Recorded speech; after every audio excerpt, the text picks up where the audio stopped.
పగలు ప్రతీకారాలు ఇలాంటి సంస్కృతికి కూటమి ప్రభుత్వం ఎప్పుడు కూడా దూరంగానే ఉంది. ఈరోజు పల్నాడులో జరిగినటువంటి వ్యక్తిగత కక్షలను తీసుకొచ్చి రాజకీయం చేయాలనే ఒక దుర్మార్గమైనటువంటి ఆలోచన వైసీపీ చేయటం నిజంగా చాలా దురదృష్టకరం. మేమెప్పుడు కూడా ఈ రాష్ట్రంలో తెలుగుదేశం ఆవిర్భావం నుంచి చూసుకున్నట్టయితే శాంతి భద్రతల విషయంలో పోలీసులు వ్యవహరించాల్సిన విషయంలో చాలా కఠినంగా ప్రభుత్వం ఎప్పుడు కూడా గౌరవ ముఖ్యమంత్రి చంద్రబాబు నాయుడు గారు కానీ ఎన్టీ రామారావు గారు కానీ ఎవరైతే కుట్రదారులు ఉన్నారో అణిచివేసినటువంటి సందర్భాలు ఉన్నాయి. కానీ పల్నాడులో జరిగినటువంటి ఒక వ్యక్తిగతమైనటువంటి ఎవరైతే సల్మాన్ అనే అతను ఉన్నాడో వైసీపీ నాయకుడు, ఈ సాల్మాన్ అనే వ్యక్తి ఒక రౌడీ షీటర్.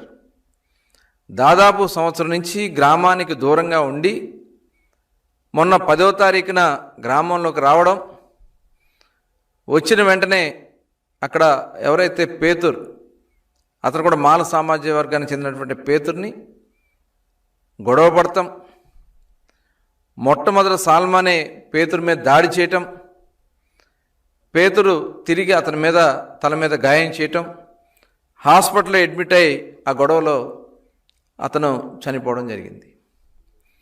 చనిపోయినటువంటి వ్యక్తిని అంత్యక్రియల్లో పాల్గొంటామని చెప్పి, అంటే అక్కడ కక్షలో కార్పణ్యాలని రెచ్చగొట్టే కార్యక్రమానికి వైసీపీ నాయకులు పూనుకోవటం గతంలో చూసాం. ఇదే పల్నాడులో వైఎస్ఆర్ పార్టీ అధికారంలో ఉన్నప్పుడు జగన్మోహన్ రెడ్డి గారు 2019 నుంచి గ్రామాల్ని దాడులు చేయించారు, ఆడబిడ్డల మీద మానభంగాలు చేయించారు, గ్రామాల నుంచి రాకుండా గోడలు కట్టినటువంటి సందర్భాలు కూడా మనం చూసాం. ఇవాళ అటువంటి ఆ గ్రామాల్లో చాలా ప్రశాంతత వాతావరణం ఉంటే మళ్ళీ కక్షలో రెచ్చగొట్టే కార్యక్రమానికి వైసీపీ నాయకులు దిగటం, ఇది నిజంగా చాలా దురదృష్టకరం. ఇలాంటి సంస్కృతి గతంలో కూడా చూసాం. ఇదే జగన్మోహన్ రెడ్డి గారి ప్రభుత్వంలో మరి అక్కడ జల్లయ్య మీద హత్య చేయటం, తోట చంద్రయ్య పీక్ కోసేయటం, ఇవన్నీ బీసీల మీద మీరు చేసినటువంటి దాడులు ఈ రాష్ట్రం మర్చిపోయింది అనుకుంటున్నారా జగన్మోహన్ రెడ్డి గారు?